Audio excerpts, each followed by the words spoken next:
Welcome to WizeUp. I'm Paul Arthur, talking marriage today.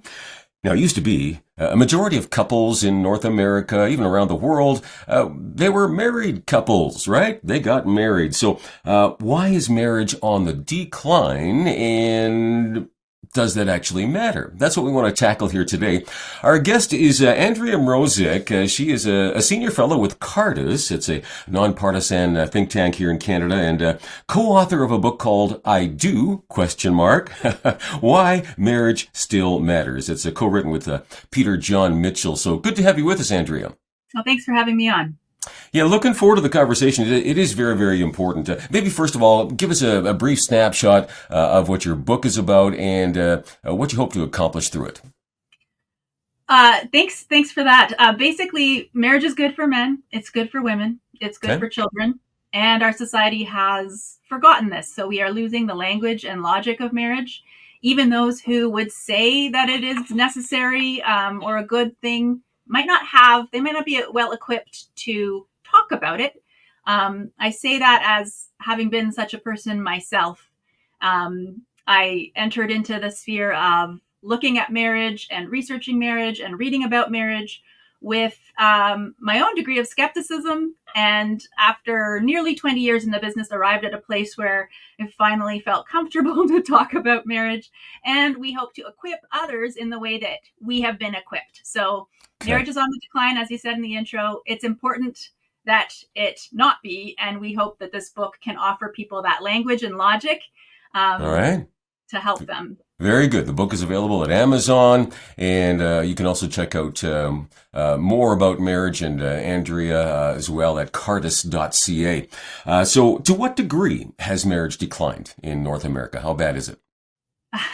Not as bad, actually. That's a good way to phrase it. How bad is it? Okay. It's not great. I think the trend line is going in the wrong direction is more what I would say. It's still the dominant family form in Canada. Okay. I think the stats say that decades ago, we would have had 90%.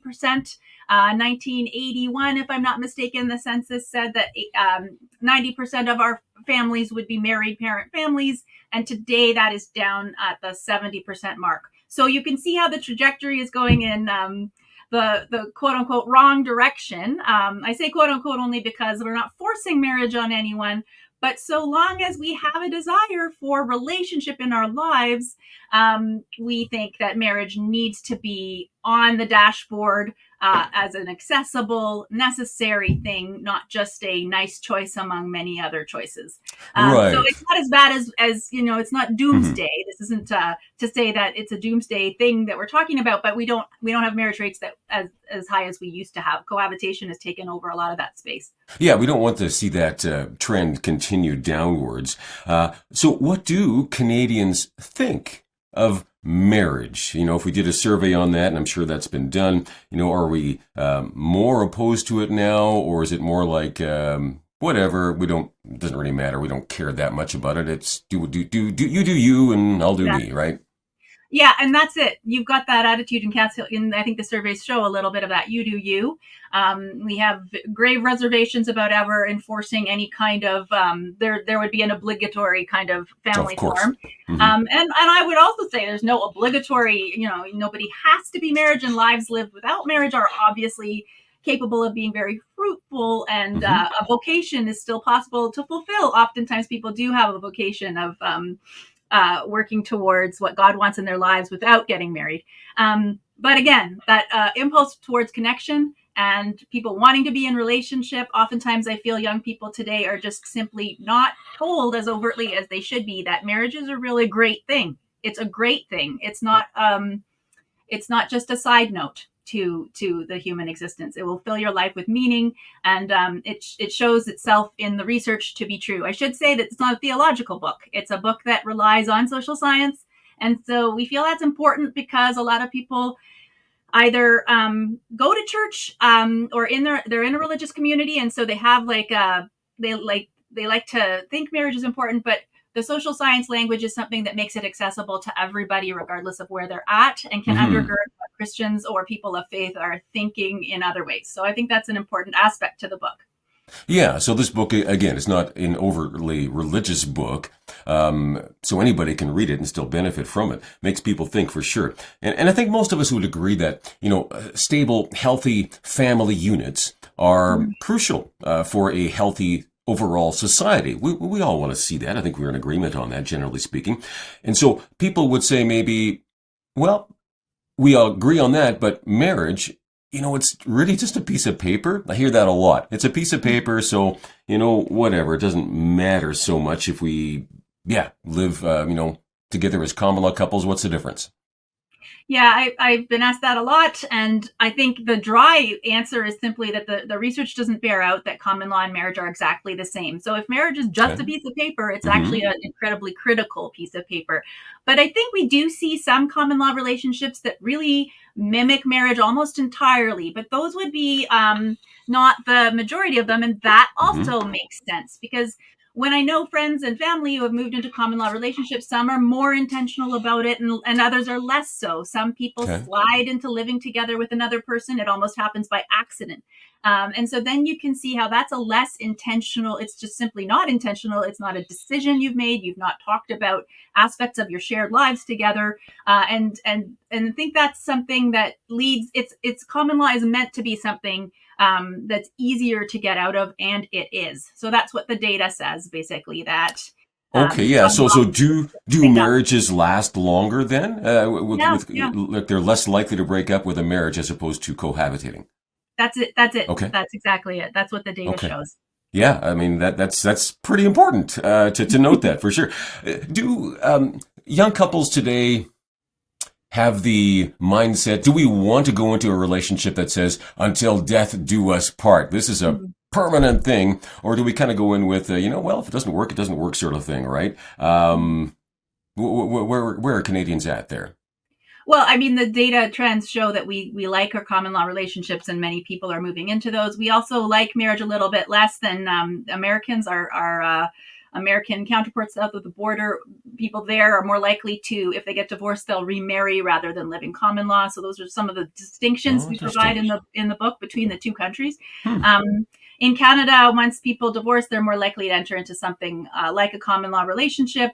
And again, I just think that at the younger age demographic to slide into common law, I think is leaving yourself at a greater likelihood of having that type of relationship break up, and you might be at risk of launching yourself into something that gets called serial monogamy, and so you're living out many multiple long-term relationships over the life Hmm. course, which may sound good to some people. They want that freedom, but at the other side of that, you can't experience the benefits of being with only one person over the long haul.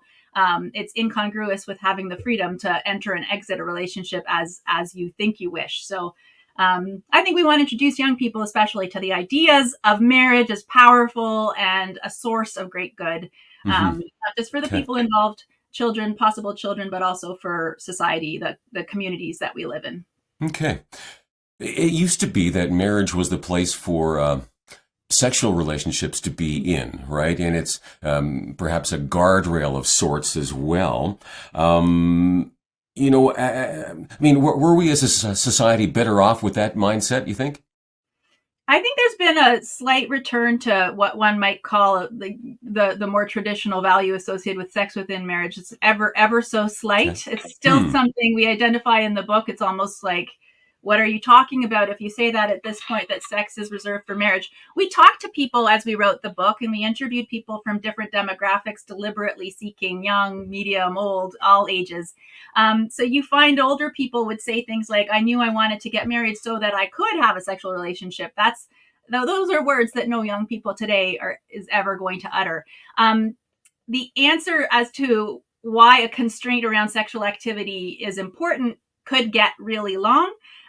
Suffice to say that it is a sexual revolution norm and value that sex would be unhindered and unattached from any restraints or uh, you know, restrictions at all.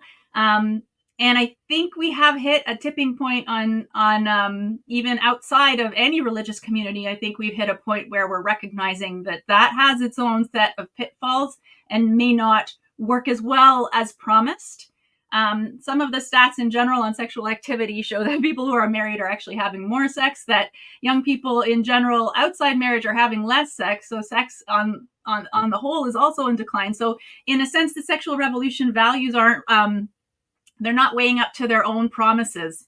One of the sexual revolution tenets would be that you can have a lot of sex and it'll be really fun and unhindered. And we're not really seeing that. So I think the sexual revolution is failing on some of the things it said it would promise. Yeah. And aspects of constraint are coming back into the conversation. Louise Perry wrote a whole book in the UK called The Case Against the Sexual Revolution. That's something I would recommend to your viewers because she's not herself a Christian, but she does talk about the need for constraint, and the idea that the only bar would be consent is quite a low bar. Again, that's getting a little bit off topic. We do mention it in the book because we go at all the trends that are pushing and pulling at marriage and changing marriage, changing the way we understand marriage. That certainly is a key one. But for people who want to dive into that in depth, I might recommend a different book, which is Louise Perry's The Case Against the Sexual Revolution. Okay, all right. Well, the book we're talking about today is called I Do and Why Marriage Still Matters. Okay, available at Amazon. So you mentioned that marriage is good for men and women. So if it's good for men, what's in it for men? And again, subsequently, how would that benefit their children? One would assume that would be the case as well, right? Yes. So marriage is one of the key ways in which we tie men into their families. There's a debate around this in the social science sphere. Does marriage truly matter for keeping men engaged in their families? We obviously believe that the balance of the data shows that it does. So men who are married are more likely to be active in their families and actively involved with their children and supporting the mother of their children. And so it's, I think that's one of the obvious benefits for men, is that in being part of a marriage, then they are tied into their family and acting as a source of support, not just for the child, but also for the mother. Okay. And are there any measurable, long-term positive effects for the moms, for the wife in a marriage?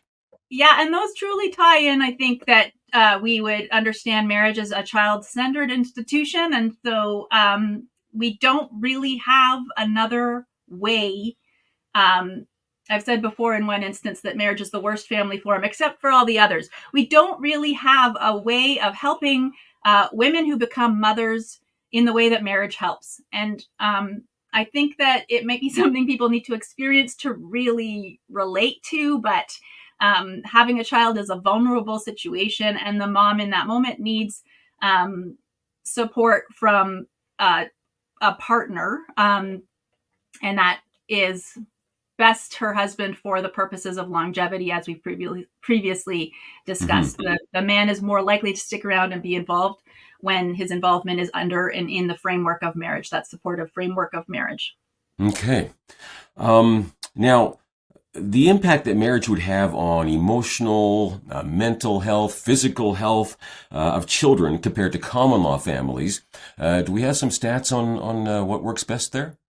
Yeah, and really we do go into all of that in some detail in the book. It's sort of, I don't really think there's anybody who would contest the idea that marriage is very good for children, that the outcomes on a number of different scales improves their outcomes. And again, I think that's pointing this to the source of stability that they have, to the ecosystem of the family being the first economy that they witness, the first place in which they learn love and how to be loved, and the source of stability that comes for children. I think that is sort of a resounding area of unanimity in the literature that shows that marriage is a winner for children. Okay. I guess the question here is it a winner for the couples themselves? Are they happier? We all, we go into marriage, we're thinking this is going to be happiness, and, till death do us part, it's going to be awesome. Of course, there's some bumpy roads along the way, right? I mean, that's reality in any kind of relationship. But are married couples healthier, happier, better off? Yeah, so obviously we're talking about good marriages when we see all the research pointing to improved health. A bad marriage can have the opposite effect, so that's worth saying. But a good marriage is a source of better health. And indeed for women in particular. And I'll tackle that just being a woman myself, but also Okay. because there's such a strong storyline of marriage as patriarchal or inhibiting women's rights and purpose and happiness and freedoms.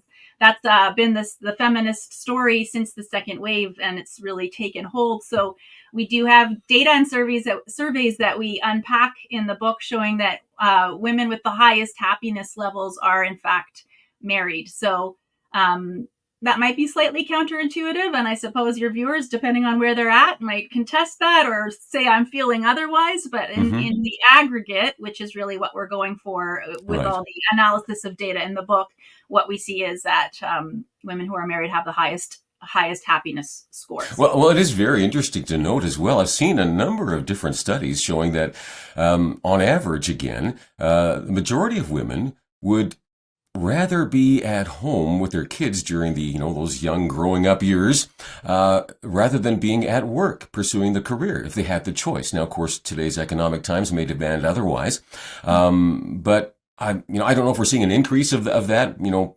Couples sacrificing some income to say, hey, we want one of us at home raising the kids to get a more stable family unit, and it's better for the kids, that sort of thing. And any info on that? That's actually you're raising an issue of research that I've wanted to take on, and that is to ask Okay. particularly Canadian women, what their Hmm. preferences and ideals on working and balancing life and family, Yeah. particularly when their children are young, say 6 and under. So I don't think we have really recent data on that. I know that in other countries there have been surveys done, and so you have a minority of women who want to work full time, regardless of the age of their children. And then you have a minority of women who wish to be home. But there is this large section in the middle, Right. constituting the majority then, who would wish to have some form of part time work. But I think that's a question that really needs to be explored in the Canadian context. And so maybe one of these days I'll get to that as a next project. Yeah, perhaps. And again, today's world so different now that so many people are able to work from home remotely, and that Hmm. makes it much more possible and doable, right? So, Mhm. we sometimes hear from economists that our economic outlook is hindered significantly by our low fertility rates. People are important, Somebody's got to support the seniors as we get older. Who's going to pay their health care bills, all that kind of stuff, right? Who's paying taxes? So do married couples tend to have more offspring than those who are cohabitating? Well, what I can, yeah, I think marriage and a stable partnership or being able to find that person in your life to marry is an obstacle to fertility for sure. And that Mm-hmm. is something we've worked on recently at Cardis, where I work, is to ask Canadian women about why they would not be having children. Canadian women who want children, we asked them why they would not in the next 2 years. And one of the top 5 reasons given was that they couldn't find a long-term stable partner. Mm-hmm. Long-term stable partners, of course, are approximate. It's a proxy for marriage, really. So I think that partnership is obviously it's you can have children without it, but it's an uphill. It's more difficult. And I think that the stability of a life with somebody is what opens you up to being able to have the children that you desire. Mm-hmm. So that is something we've seen as an obstacle to having the children that women desire, is the inability to be able to find a partner, which Yeah, speaks to yeah, fertility is important. It really is. Kids. So, what an investment. I don't think I've ever met anybody who said, man, we had too many kids. But I do actually, every so often, it's not that uncommon to meet people saying, "I wish you had had one or two more." You know what? Oh, well, that's They're totally amazing. borne out in the data there, Paul, for sure. Okay. There's a lot of, it's kind of like a silent group of half of Canadian women who wish at the end of their reproductive lives that they could have had more children. I would Hmm. put myself in that category. And the life scripts we're following today don't really permit it. So we have, to return to the marriage topic, we have Right. really delayed ages of marriage, and that is part of my story. But when you delay marriage and fertility is attached to marriage, then of course Fertility delayed can be, in some instances, fertility denied, or certainly then maybe not having as many children as you thought you want.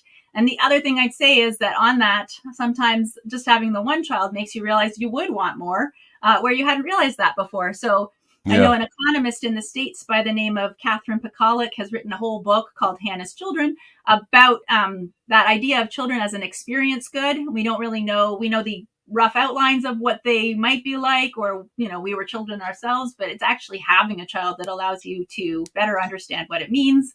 And Hmm. for some women with our delayed, the age at first marriage is definitively rising everywhere in the Western Hmm. world, Canada and the United States included. And so delayed marriage means fewer children, Right. broadly speaking. Yeah, I think we tend to have a certain level of fear. It's a big bad world in economic times. Will we be able to afford a child and so forth? But I'm saying, you know what? Step out in faith and yeah, give that a try. Yeah, yeah. They're pretty awesome. So let me touch base on divorce.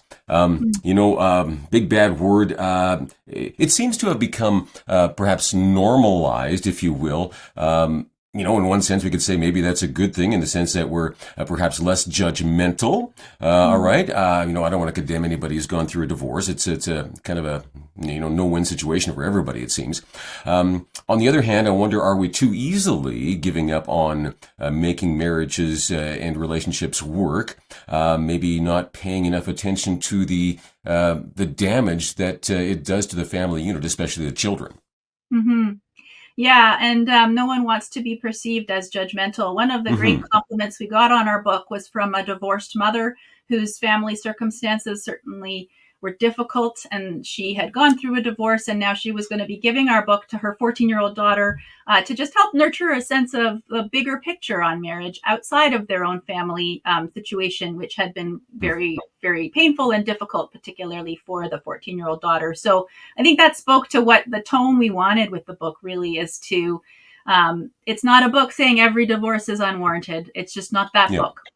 Right. And but at the same time, we know that divorce is a recourse too easily taken. And accompanying that is sort of the rise of the divorce memoir, in which the usually woman declares that she truly found herself and her happiness came after this divorce when she got out of Right. the terrible marriage. I think we really view divorce as painful, and that's a reality for so many. It oftentimes is painful for an extended period of time. We know that those who divorce generally land in lower income, Mm. and that can be a quasi-permanent Yeah. state after a divorce, that you are encountering lower income. So there's a whole web of factors that go along, and I think that at this point in the no-fault divorce revolution, we would be wise to return to a state of um, ceasing to promote divorce as a solution to problems, never judging any individual divorce or the merits thereof, but creating a culture in which recourse to divorce is one that needs to be way more thoughtfully taken with the knowledge that we have around what that means, even over the long haul for the people involved. Okay. Um, yeah. Let me ask you something that ties in with this a bit too, I think. To what degree does faith play a part as to increasing the number of marriages? Quebec is an interesting. You write about this in the book. They've seen a huge decline in marriage. Apparently, and much of this I think is tied in with their push towards secularism, right? Mm-hmm, mm-hmm. Yeah, so there are other institutions that support marriage as an institution, Hmm. and those other institutions, namely religious communities, churches, are also in decline. And so religious communities are a source of support for marriage. Oftentimes, these are the places that even those who don't practice faith must go to those communities for their premarital counseling, for example, this sort of thing. So when religiosity declines, as it most surely is, in Canada, then the supports around marriage wane. So, within marriage, you want the support of the husband for the wife or mother. You want a web of support around marriage as well, and that is also on the wane. So, yeah, Quebec's story is very unique in the world, actually, I would argue, and we Hmm. do talk about that in a section in the book. But certainly part of their story is the decline of the wholesale decline of the Roman Catholic Church. And, Right. you Yeah, know, so Rudy, I think we could say that faith, I mean, genuine faith, would actually be good for a marriage, and then subsequently good for our society as well, a more stable, society. So, and if marriage is good for children and our society, let me ask you: should our various levels of government put in some kind of policies, I guess, that would be encouraging more marriage, that would make it more conducive for people to get married? Your thoughts on yeah. that? So fundamentally, another aspect of institutional failure is the failure of the government, the institution of government, to not necessarily promote marriage, but at least I think at this point they could stand to do that too. But in instances, they just completely ignore marriage. I'll give you an example. Recently, a report came out in British Columbia that poverty was on the rise, child poverty was on the rise. I think half of those living in poverty were single parent families. And so when we look at the roster of ways in which to improve the condition of those living in poverty, we can use a number of different tools at our disposal. Some of them government, some of them charitable, some of them church. But one thing we will never hear any politician ever talk about would be a family structure linked to poverty. That is something we talk about in the book because it's there and it's present for those who wish to grapple with it. And we really make a call on the government side of things for, at the very least, at a bare minimum, government not to ignore the institution of marriage, not to ignore marriage as a factor in some of the debates we're having around us. Okay. I'm running out of time here, but very thoughtful stuff here today we've been talking about. So thank you, Andrea, for writing this book. Again, people can get it at Amazon, all right? I Do, Why Marriage Still Matters. Check it out. Thank you for watching. Talk about marriage with your friends, too. It's important to keep this front and center. All right, WizeUp.ca, or you can also check out the podcast at app.corcoplus.com. God bless.